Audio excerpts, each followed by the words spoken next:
حضرت شاہ اسماعیل شہید رحمۃ اللہ علیہ، اللہ تعالیٰ ان کے درجات بلند فرمائے، ایک ایک مجلس میں سینکڑوں انسان توبہ کرتے تھے۔ کیوں؟ فرمایا حضرت حکیم الامت مولانا تھانوی فرماتے ہیں کہ ان کے دل میں دوسروں دعوت کا جذبہ اور اپنی اصلاح کا جذبہ اس طرح ہو گیا تھا جیسے کہ انسان کی بشری حاجتیں ہوتی، جیسے بھوک میں آدمی کھائے بغیر نہیں رہ سکتا، اسی طرح وہ اپنی اصلاح کی فکر میں اور دوسروں کی اصلاح کی فکر میں کے بغیر نہیں رہ سکتے۔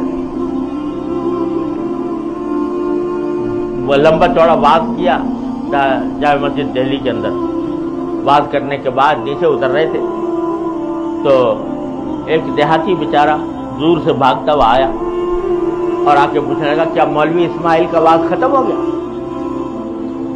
میں نے کہا ہاں بھائی ختم ہو گیا۔ کہا انا للہ، میں تو بہت دور سے ان کا واز سننے کے لیے آیا تھا، دیہات سے چل کے، میں افسوس ہے مجھے نہیں ملا۔ تو تم فکر نہ کرو، میرا ہی نام اسماعیل ہے، آؤ بیٹھو، میں بتاتا ہوں میں نے کیا کہا تھا۔ وہاں بٹھایا اور جو پورے واز کی باتیں تھیں وہ اکیلے آدمی کو اس کو سامنے سنا دی۔ لوگوں کو پتہ چلا تو انہوں نے کہا صاحب آپ نے بھی کمال کیا، ایک آدمی کی خاطر پورا واز دہرا دیا آپ نے۔ تو فرمایا کہ میں نے تو پہلے بھی ایک ہی کے لیے کہا تھا، میں نے تو پہلے بھی ایک ہی کے لیے کہا تھا، تو اب بھی ایک ہی کے لیے کہا۔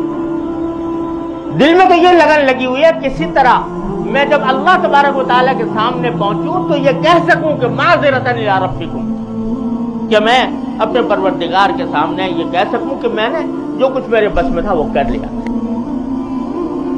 تو یہ جذبہ ہے در حقیقت کہ اگر ہمیں اپنی فکر پڑ جائے، جب اپنی فکر، اب اگر ہم جیسی ہماری حالت ہے کہ اپنی فکر تو ہے نہیں، دوسروں کے بیماریوں کی طرف توجہ ہے، تو اس کی مثال ایسی ہے جیسے ایک آدمی جو ہے وہ خود بیمار ہو اور اپنی بیماری کی تو فکر نہ کرے اور دوسروں کی بیماریوں کو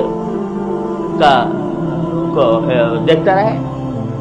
تو یہ جب آدمی یہ سمجھ لے کہ جو بھی خرابی ہے وہ میری بیماری ہے اور اس کا علاج ضروری ہے، یہ فکر پیدا اللہ تعالیٰ ہمارے دلوں میں کرے۔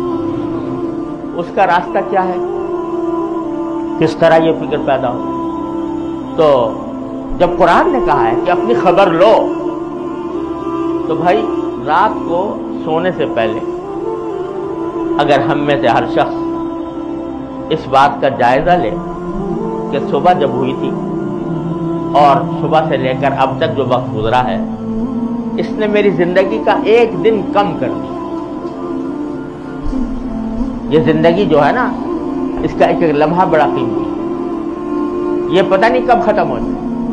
جو کچھ اللہ تبارک و تعالیٰ نے ہمیں زندگی دی ہے وہ اس لیے دی ہے تاکہ آخرت کے لیے وہ سرمایہ بن سکے۔ وہ سرمایہ دن بدن گھٹ رہا ہے، تو ہر روز رات کو بیٹھ کر اس کا جائزہ ہم لے لیا کریں کہ صبح سے لے کر جو وقت آیا تھا تو اس میں دیکھوں کیا میں نے، میری عبادتیں کیسی ہوئی، اس میں کمی کوتاہی تو نہیں ہوئی، میرے معاملات یعنی خرید و فروخت کے معاملات، روزی کمانے کے معاملات وہ کیسے ہوئے، حلال ہوئے کہ حرام ہوئے، اس میں کوئی عنصر حرام کا تو نہیں شامل ہوا۔ میرے اخلاق، لوگوں کے ساتھ برتاؤ، معاشرت، اس میں میری ذات سے کسی کو تکلیف تو نہیں پہنچی، اور میرے دل میں تکبر، حسد، ریاکاری، نام و نمود، یہ بیماریاں تو نہیں پیدا ہوئی۔ اس کا جائزہ لیں اور جائزہ لے کر پھر اس بات کا عزم کریں کہ آئندہ میں اپنی ان بیماریوں سے اپنے آپ کو پاک کرنے کی کوشش کروں گا۔ دیکھیے قرآن کریم میں فرمایا لقد کان لکم فی رسول اللہ اسوۃ حسنہ، تمہارے لیے اللہ کے رسول میں بہترین نمونہ ہے صلی اللہ علیہ وسلم۔ تو آپ نے ہر چیز کا نمونہ پیش کیا ہے، عبادات کا بھی، تجارت کا بھی، زراعت کا بھی. حضور اقدس صلی اللہ علیہ وسلم نے زراعت بھی، کاشتکاری بھی کی ہے جنوب کے مقام پر، تجارت بھی کی ہے، اور اپنے دوسروں کے ساتھ معاشرت بھی فرمائی ہے، بیوی بچوں کے ساتھ بھی رہے ہیں. اور دنیا کی زندگی کا کوئی شعبہ ایسا نہیں ہے جس میں رسول کریم سرور دو عالم صلی اللہ علیہ وسلم کی حیات طیبہ کا نمونہ ہمارے سامنے.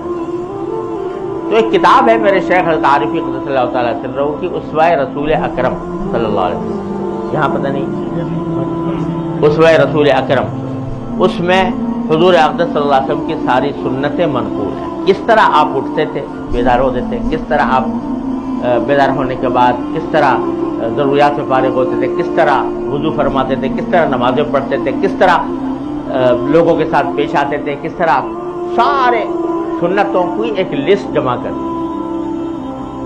تو آدمی کو میں کہتا ہوں اگر ہمیں یہ اللہ تعالیٰ توفیق دے دے کہ وہ سامنے رکھ لیں ایک مرتبہ اور اس کی روشنی میں جائزہ لیتے رہیں. یہ چیک لسٹ ہے کہ اس کی چیک کرنے کے لیے کہ آیا میں صحیح جا رہا ہوں یا غلط جا رہا ہوں. اس کا بہترین پیمانہ رسول کریم سرور دو عالم صلی اللہ علیہ وسلم کی سنت.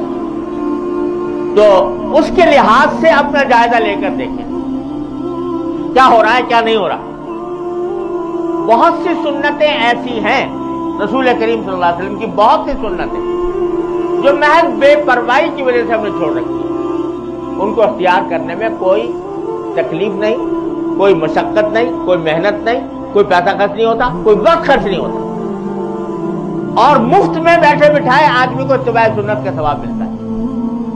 اور اتباع سنت کے نتیجے میں اتنا بڑا ثواب کہ فرمایا کہ یحببکم اللہ، اللہ تعالیٰ تم سے محبت کرنے لگے اگر تم حضور اقدس صلی اللہ علیہ وسلم کی سنتوں پر عمل کرو. اللہ تعالیٰ محبت کریں گے. ارے تم کیا کرو گے؟ اللہ تعالیٰ سے محبت، اللہ تعالیٰ محبت کرنے لگے ہیں تمہارے. یہ اللہ تعالیٰ نے یہ اس کا نتیجہ بیان فرمایا. تو وہ سامنے رکھ لے، جائزہ لے. بہت سی سنتیں محض بے پرواہی کی وجہ سے چھوڑی ہوئی ہیں، وہ تو فوراً اختیار کر لیا. اور جو سنتیں ایسی ہیں کہ جس میں کوئی دشواری ہے تو اس دشواری کو دور کرنے کی کوشش کریں. اللہ تعالیٰ سے دعا مانگے، یا اللہ یہ دشواری میری دور فرما دیجیے اور مجھے اپنی رسول صلی اللہ علیہ وسلم کی سنت پر عمل کی توفیق عطا فرمائیے. تو